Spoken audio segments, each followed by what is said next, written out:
Giridharadhari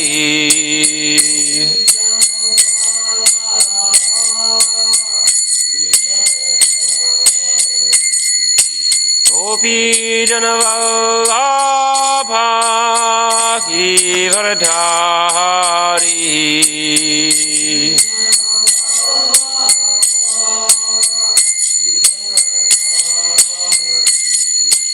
Yashodanandana Brajajanaranjana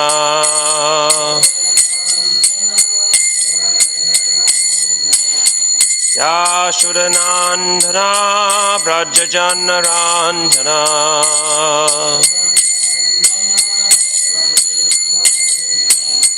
Yamunatira Vannachari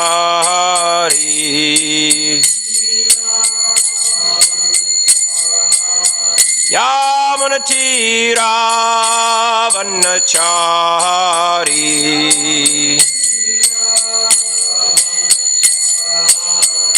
Jaya Radha Madhava Kunja Vihari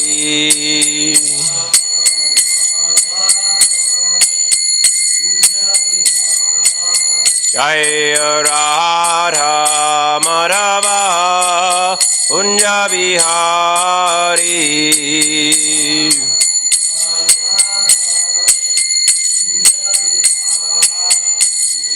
Gopi Janavallabha Giridharadhari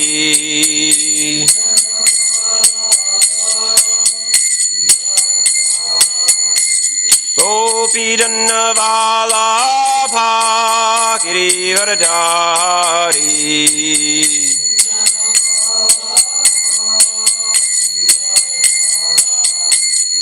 Yashodanandana Brajajanaranjana Yashodanandana Brajajanaranjana Yamunatira Vannachari Yamunatira Vannachari Jaya Radha Madhava Kunja Vihari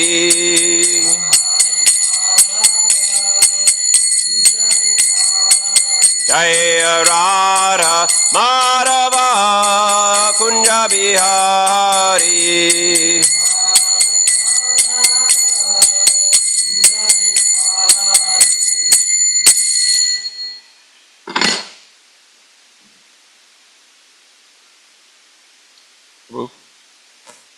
Alex, move this over a little bit.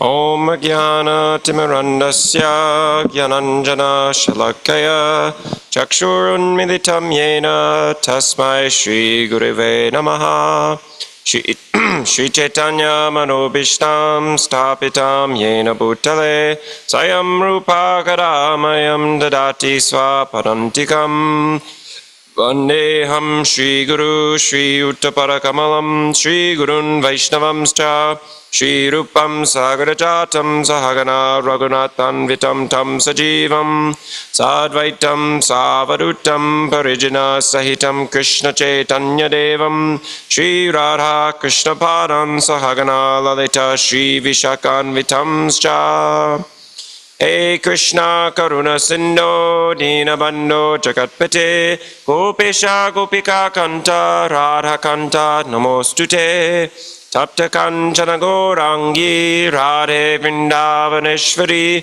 Vishabhanu Suti Devi Pranamami Hari Priye Panchakaupatarubhyascha Kripa Sindhubhya Evacha Patitanam Pavanebhyo Vaishnavebhyo Namo Namaha Shri Krishna Chaitanya Prabhu Nityananda Shri Advaita Gadadhar Shri Vasadi Gaura Bhakta Vrinda Hare Krishna, Krishna Krishna, Hare Hare, Hare Rama, Rama Rama, Hare Hare.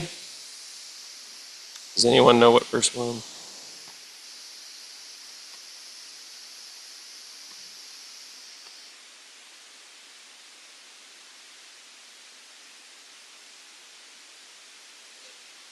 $11? Yeah, I thought we were at the end of 12, if not the beginning of 13.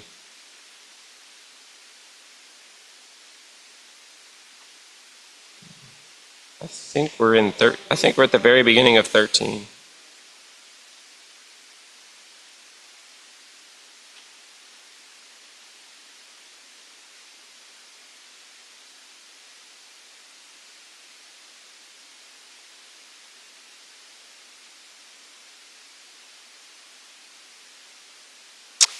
Start on verse 5.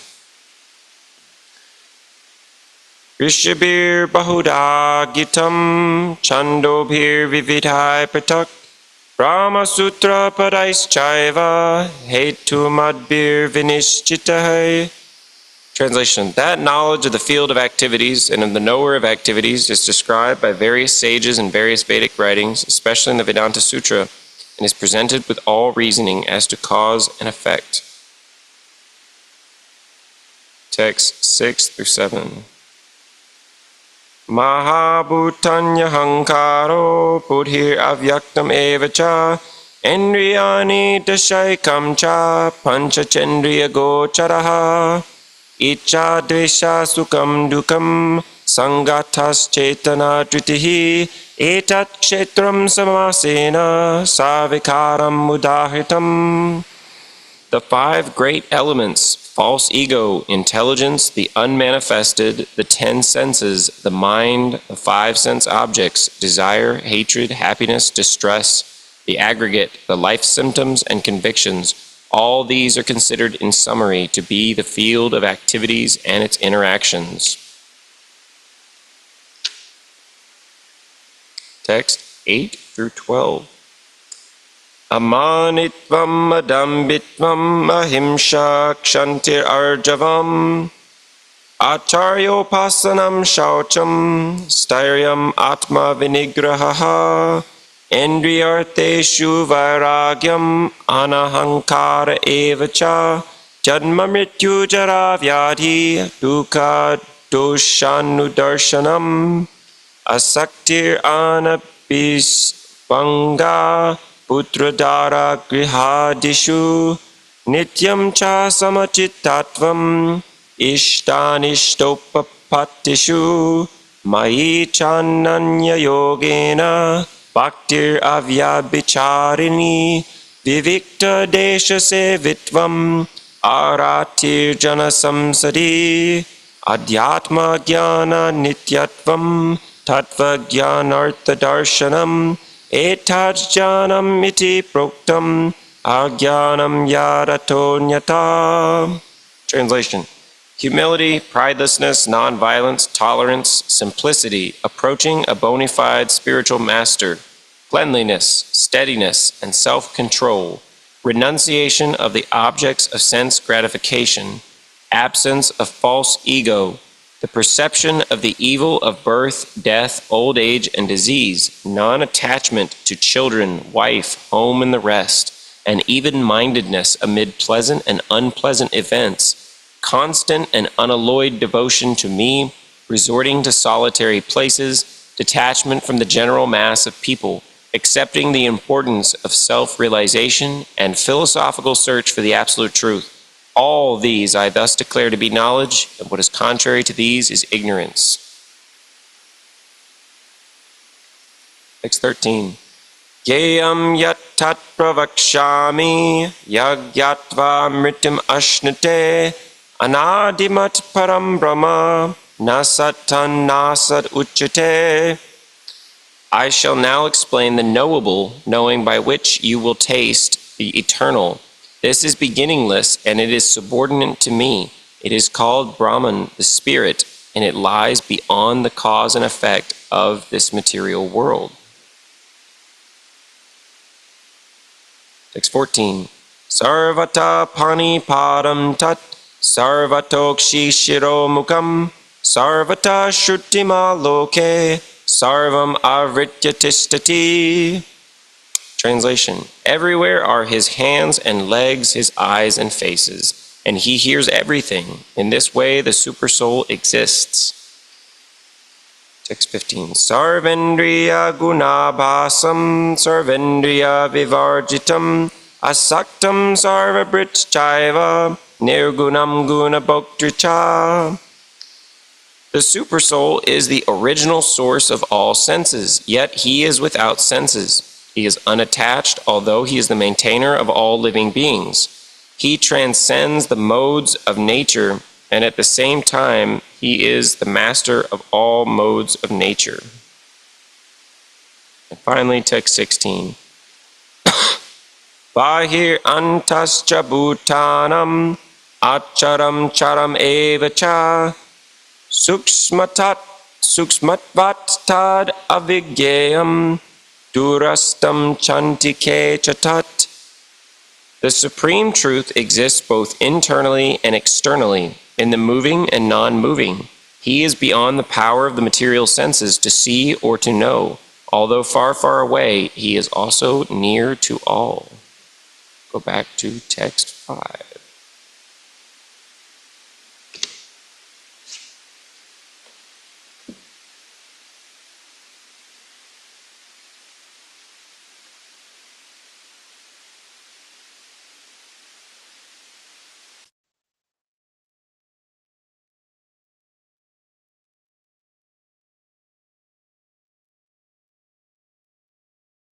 Translation: that knowledge of the field of activities and of the knower of activities is described by various sages in various Vedic writings, especially in the Vedanta Sutra, and is presented with all reasoning as to cause and effect. Purport by His Divine Grace, A.C. Bhaktivedanta Swami Srila Prabhupada Ki Jai. The Supreme Personality of Godhead, Krishna, is the highest authority in explaining this knowledge. Still, as a matter of course, learned scholars and standard authorities always give evidence from previous authorities. Krishna is explaining this most controversial point regarding the duality and non-duality of the soul and the supersoul by referring to scriptures, the Vedanta, which are accepted as authority. First, he says this is according to different sages. As far as the sages are concerned, besides himself, Vyasadeva, the author of the Vedanta Sutra, is a great sage. And in the Vedanta Sutra, duality is perfectly explained. And Vyasadeva's father, Parashara, was also a great sage. And he writes in his books of religiosity, Aham Tvam Cha Atanye, we, you, I, and various other living entities are all transcendental, although in material bodies. Now we are fallen into the ways of the three modes of material nature, according to our different karma. As such, some are on higher levels and some are in the lower nature. The higher and lower natures exist due to ignorance and are being manifested in an infinite number of living entities. But the supersoul, which is infallible, is uncontaminated by the three qualities of nature and is transcendental. Similarly, in the original Vedas, a distinction between the soul, the supersoul, and the body is made, especially in the Katha Upanishad. There is a manifestation of the Supreme Lord's energy known as Anamaya, by which one depends simply upon food for existence. This is a materialistic realization of the Supreme. Then there is Pranamaya. This means that after realizing the supreme absolute truth in foodstuff, one can realize the absolute truth in the living symptoms or life forms. In Jnanamaya, the living symptom develops to the point of thinking, feeling, and willing. Then there is Brahman realization, and the realization called Vijnanamaya, by which the living entity's mind and life symptoms are distinguished from the living entity himself. The next and supreme stage is Anandamaya, realization of the all blissful nature. Thus, there are 5 stages of Brahman realization, which is called Brahma Pucham. Shishigornitai ki. Out of these, the first 3, Anamaya, Pranamaya, and Jnanamaya, involve the fields of activities of the living entities. Transcendental to all these fields of activities is the Supreme Lord, who is called Anandamaya. In the Vedanta Sutra, also, the Supreme is called Anandamaya Vyasat. The Supreme Personality of Godhead is by nature full of joy, and to enjoy his transcendental bliss, he expands into Vijnanamaya, Pranamaya, Jnanamaya, and Anamaya. In this field of activities, the living entity is considered to be the enjoyer, and different from him is the Anandamaya. That means that if the living entity decides to enjoy in dovetailing himself with the Anandamaya, then he becomes perfect. This is the real picture of the Supreme Lord as supreme knower of the field, the living entity, as subordinate knower, and the nature of the field of activities. So in this purport, at the beginning here, Prabhupada is saying that Krishna is the highest authority in explaining this knowledge. Still, as a matter of course, learned scholars and standard authorities always give evidence from previous authorities. So it's an interesting point to consider that Krishna is talking to his devotee Arjuna. He could, of course, just say, I'm God, so whatever I'm saying is most likely correct here. But just him showing what an expert teacher he is, he, just like any good teacher, he's referring to other authorities to further complement what he's saying. That, look, it's not just what I'm saying. The sages, the scriptures, they're all saying this. And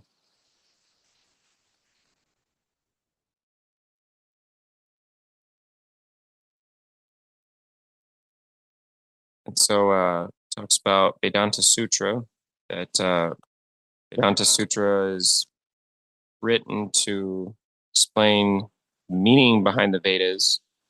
And then, of course, after that, there's Bhagavatam, which explains the meaning even more. So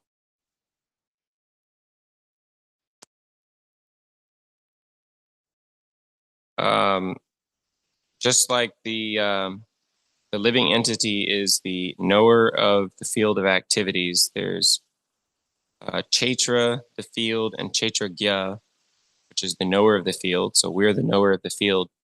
It says here in this purport, we are subordinate knower.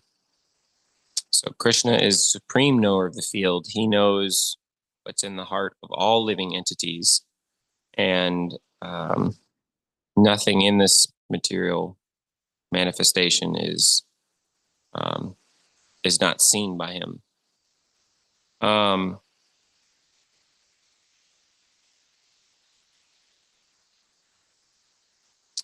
The Supreme Personality of Godhead is obviously above the three modes of material nature, since they are his energies, and so he cannot be put into any type of material ignorance, which is the cause of suffering. And this last part of the purport is very interesting, that it says, that means that if the living entity decides to enjoy in dovetailing himself with the Anandamaya, then he becomes perfect. So sometimes if we're preaching Krishna consciousness to somebody that's never heard about this philosophy, and at least when I'm doing any type of preaching, I like to just be kind of frank with them. Yeah, you're not meant to enjoy. God's the enjoyer, you're the enjoyed. Say, what? I'm not supposed to enjoy? Well, maybe not all the time, but I should have a little bit of enjoyment. Like you work hard, you play hard. But this isn't what the living entity's meant to do, in the same sense that you take anything. If I am a chair maker and I make a chair and somebody puts it upside down and tries to sit on it and it's causing some discomfort, I said, well, that's not the way this thing is intended to be used. Any object has a creator, or someone who's given this thing some purpose. So while we're not, in one sense, we're, the body's created, but the soul's eternal, but we are eternally a part of Krishna. We don't ever exist separate from him. So the living entity is considered perfect when he dovetails himself with the supreme, that by trying to satisfy Krishna's senses, that is the actual way to satisfy my senses. With any kind of activity one can imagine, eating, singing, cooking, whatever. If Krishna's not there at the center, then this activity is meaningless, without purpose, and ultimately the cause of so much distress. The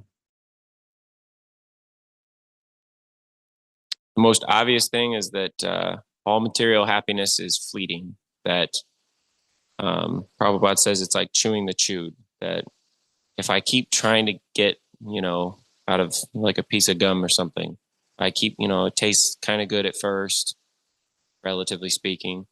And then I keep, trying to get some taste out of this. And it gets more stale until I'm just like, oh, please get this thing away from me. I hate this. I don't want it anymore. And so even things which we haven't developed the intelligence to see that it's not real enjoyment, we can see that it doesn't last forever. That things I'm able to do when I'm young, I'm not able to do when I'm old. That, if I want to play and play and play and play, eventually I have to work so that I can feed myself, so that I can buy the things I want. So, work and play should both be in a Krishna conscious picture. That, if I'm acting in the capacity as the living entity's meant to, that I'm not thinking, how can I enjoy it? What do I personally want to do? But what does Krishna want me to do? How can I serve the devotees? How can I serve Guru Dev? That,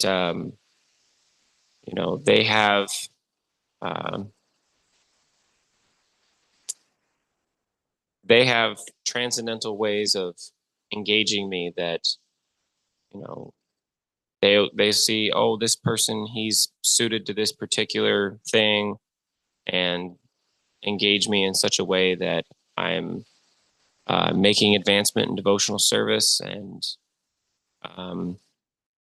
usually if I'm doing it right, it is also quite enjoyable.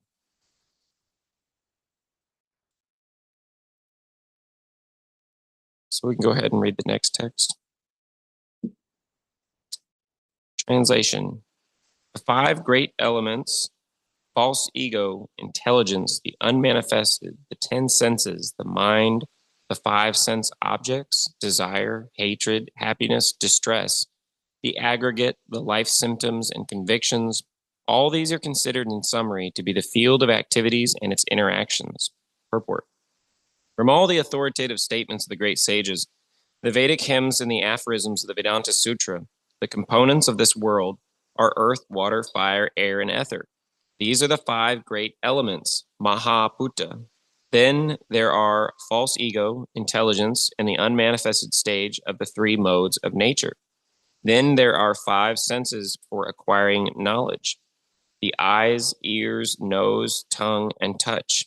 Then 5 working senses: voice, legs, hands, the anus, and the genitals. Then above the senses, there is the mind, which is within and which can be called the sense within. Therefore, including the mind, there are 11 senses altogether. Then there are 5 objects of the senses: smell, taste, warmth, touch, and sound. Now, the aggregate of these 24 elements is called the field of activity. If one makes an analytical study of these 24 subjects, then he can very well understand the field of activity. Then there is desire, hatred, pleasure, and pain, which are interactions, representations of the 5 great elements in the gross body. The living symptoms represented by consciousness and conviction are the manifestation of the subtle body, mind, ego, and intelligence. These subtle elements are included within the field of activities. The five great elements are a gross representation of the subtle false ego. They are representation in the material conception. Consciousness is represented by intelligence, of which the unmanifested stage is the three modes of material nature. The unmanifested three modes of material nature is called pradhana. One who desires to know the 24 elements in detail along with their interactions should study this philosophy, in more detail. In Bhagavad Gita, a summary only is given.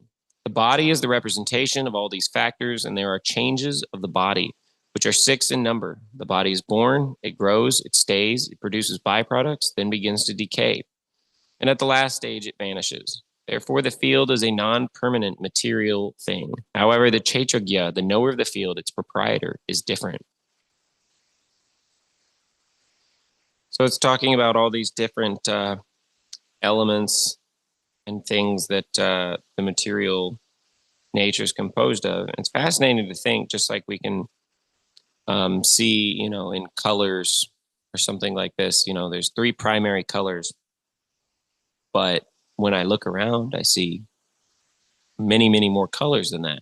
But in reality, all the colors I'm seeing are just, this one's 75% this and 25% this color, 2 different, whatever.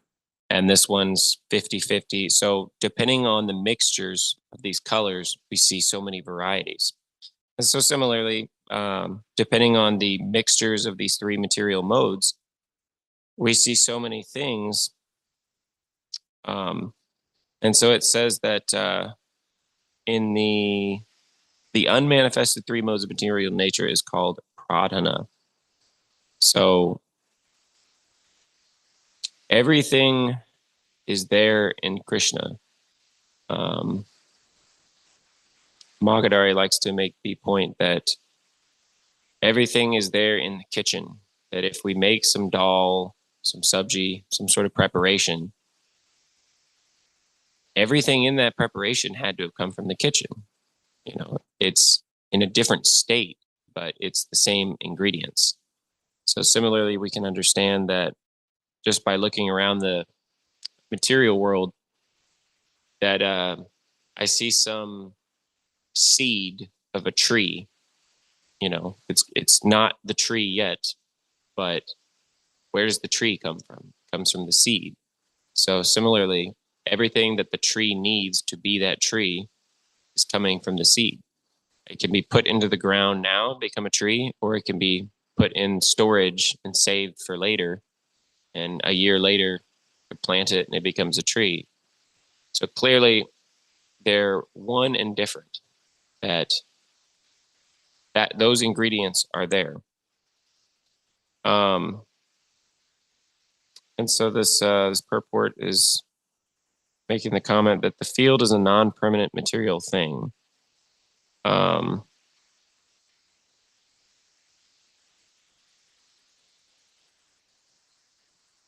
So the body, the whole material manifestation is just going to go away. And so since we are eternal spirit souls, there's really no purpose in placing our hopes and dreams and investing a lot of time in things that they're going to go away. We hear about people who are millionaires, they want to be billionaires, and on and on and on. And someone who's extremely attractive, he's upset that the guy next to him is even better looking. And somebody with a nice car, well, the guy next to him's got an even better car. So we're never satisfied with material things. But, if I want to, really have something to appreciate, which is eternal and unlimited, that's Krishna. That Krishna is the ultimate attractive thing. Somebody, admires a great man because he's very powerful and has a lot of influence in the world, or, you see people driving through town and they've got their car all souped up, and when they hit the gas, vroom, vroom, he really wants to show people, look how powerful my car is. But nothing's as powerful as Krishna is. He lifted Govardhan Hill with his pinky. Um,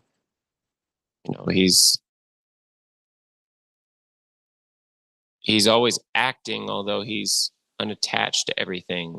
And when I say acting, I mean like we see him doing things, but he's not doing things like a person where um, he's affected by some sort of outcome in the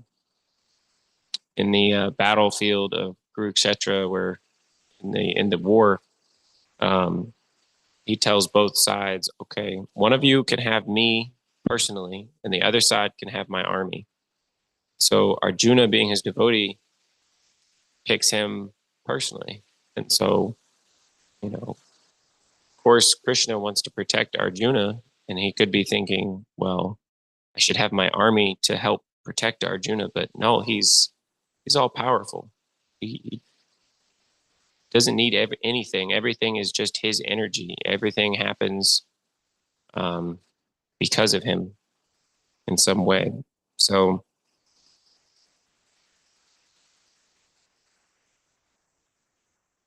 this material nature is very fascinating to study, but if it's not that I'm learning some knowledge so that I can use it in my devotional service, then that knowledge is temporary and has no purpose. If someone can spend their whole life studying books and get to the end of life and impress people with all their knowledge, but if they don't know that Krishna is the supreme personality of Godhead, and my only reason for existing is to serve him, that's where the real happiness is, that's the happiness that never ends, because Krishna never gets tired of having that relationship with his devotees. And it's the only type of thing to aspire for where instead of getting diminishing returns, where each time I go back to this source of joy, it's a little bit less, little bit less, little bit less, if not just completely non-existent. It's the opposite, where as we go deeper into our devotional service, it's just getting better and better and better and better. And instead of relying on material things, that in material conception, one is thinking, well, I have this much money, but when I have even more, then I'll be happy. You know, um, when I have, you know, my wife's very beautiful, but if I had a better looking wife, then I'd be even happier. That Krishna is often taking away material things from his devotees as as his mercy. Um, and so for us young devotees, where body is working, we have the tendency to say, do I really want to live this monk lifestyle when I could go out and make a name for myself, maybe get a nice paying job and do this and do that. And we don't actually see any of the people that we would imitate by doing these things to have the real happiness. Whereas we see people that have been in this movement for a really long time, they may have so many health problems, and yet it doesn't disturb them at all. They're just trying to engage 100% in devotional service, and as a service to Krishna, they're trying to engage other people in his service. Um, it's something that I'm learning to reflect on more and more, that that is the mood of Srila Prabhupada's International Society for Krishna Consciousness, that it's a preaching mission.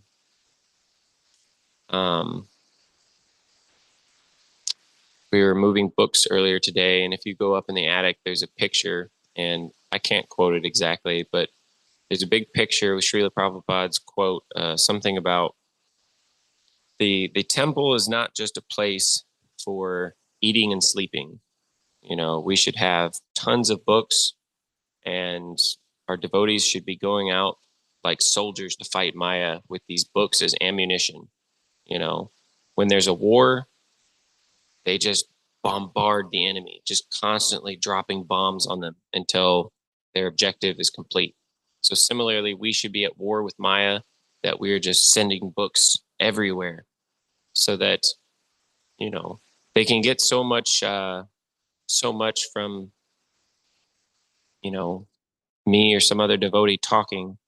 But if they have one of Srila Prabhupada's books, they can always go back to that. You know, they have it in their house. They may not even read it. Somebody who didn't even know it was there picks it up. And we've heard stories about that where my friend was sharing with me one story about a Christian family where somebody brought the book home and then it just sat around. The kid never read it.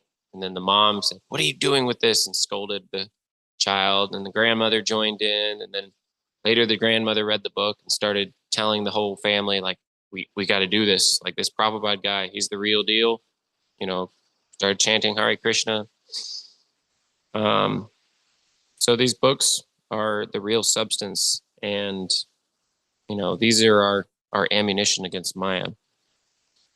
And on a similar note, I was sharing with Prabhu over here.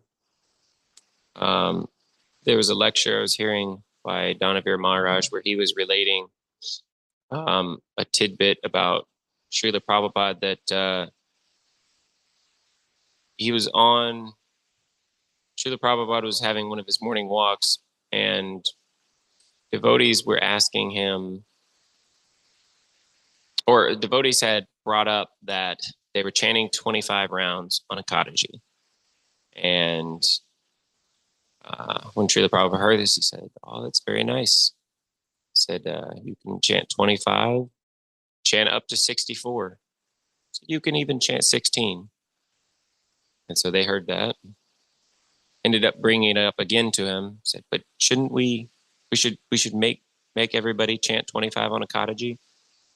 And he said, "This Sankirtan, this preaching that we're doing is so powerful that one doesn't even need to chant rounds. Not that we should actually do that, but just to emphasize how important the preaching work that we're doing is."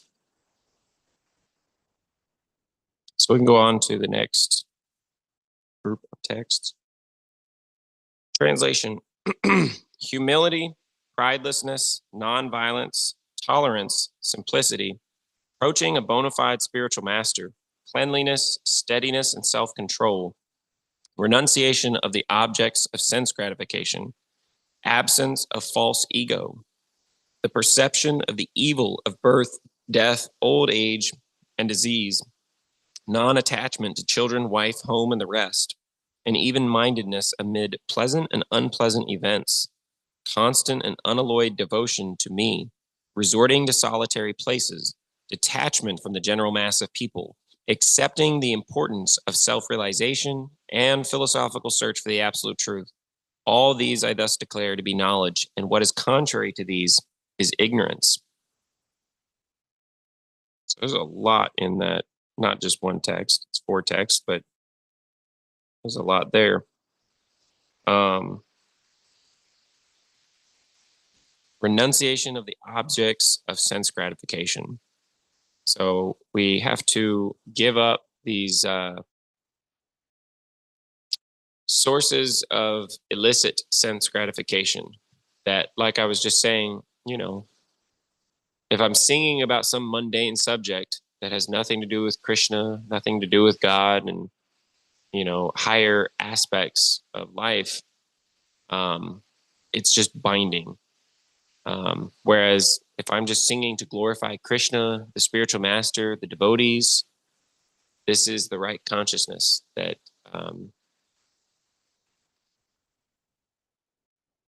if I'm properly situated, then I do think this is sense gratification. I think, wow, this is the best thing ever. So we're replacing this false sense gratification with this real gratification. But I'm not doing this kirtan like, okay, I'm ready to enjoy a nice kirtan. One thing I've heard Bhakti Vikash Swami say a few times is when people when people come up to him after a kirtan, they say, we really liked the kirtan, Maharaj. We really enjoyed the kirtan. He goes, really? What am I doing wrong? because we're not actually supposed, I mean, it's nice that we enjoy it, but we're not doing it for our enjoyment. That's not the purpose. The purpose is for Krishna's enjoyment. Everything we do is a loving service to Krishna. The perception of the evil of birth, death, old age, and disease. So generally, they say ignorance is bliss, and there's some amount of sense there that we see that in the material world, there's the people who are so incredibly ignorant that they're happy, then most of the people who are miserable, and then the devotee who's happy. So to be extremely ignorant of the evil of birth, death, old age, and disease, one's not aware that this is suffering because he thinks this is all that is. He thinks, oh, this is just life. Everybody has to deal with this, and he doesn't even notice it. He's so ignorant. But a more observant person, he's kind of morose about this. And then the devotee, he notices it, but he's not morose because he's like, well, I'm not my body. I understand, yeah, that's evil. That's why I don't want to be here. I want to go back to the spiritual world. But if Krishna wants me to serve here, that's fine, as long as I get to serve. So his main thing he's praying for is devotional service, that, if I'm in the material world and I'm serving, anywhere the devotees are and where there's chanting of the holy names, that's the place to be. Non-attachment to children, wife, home, and the rest. So this is extremely difficult for some of us that, you are, you're born and the first people you see, your mother and your father. And so for me, at least, it's always been difficult if there's something with an average person, if we disagree, is, oh, what do I care? I don't know this person. They don't mean anything. But if I have some disagreement with, a family member like my father, and, on something deep, spiritual matter related to God, it can be kind of aggravating source of mental discomfort because I naturally want to agree with my father. But, non-attachment means that, if we understand higher principles, then we're not going to be upset that certain people, they have their free will, just like Krishna is allowing me. If I want to remain in Maya, he'll say, oh, okay, I'll give you these false senses of enjoyment to pretend to enjoy for a while. So we have to be unattached to the family. Not that we just, throw it to the wind and say, I've got some kids, I'm not going to feed them, I'm not going to take care of them, but that we understand that, I can't produce children without Krishna's blessing. My children aren't safe without Krishna's blessing. If something happens to them, it's the body anyways. We've, someone who's my father or mother in this life may have been my enemy in the last life. So these are all the bodily designations. And the next part is, and even-mindedness amid pleasant and unpleasant events. So this is, even in temple life, extremely important that, the mind is always wandering. It's always thinking, what about this? What about that? So, it could be about so many things that I got 1 hour of sleep less than I wanted to get. My service kept me up late and I didn't get to bed at a certain time. And so I wake up, I'm just too tired for Mongol Arati today. I need a couple more hours.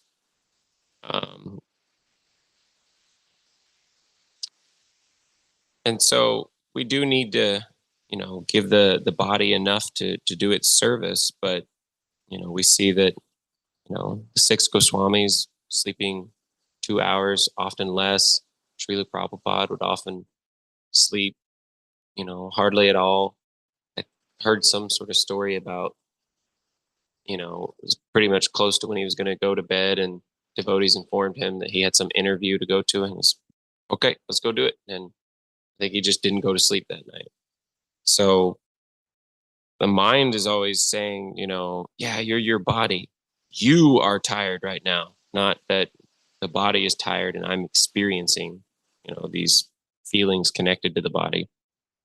Um, so if we can be unattached to, pleasant and unpleasant events, then we can constantly engage in devotional service, not just be, sunny day devotees, but just whatever Krishna hands me. If he wants to treat me roughly, I'm fine with that because I don't own anything.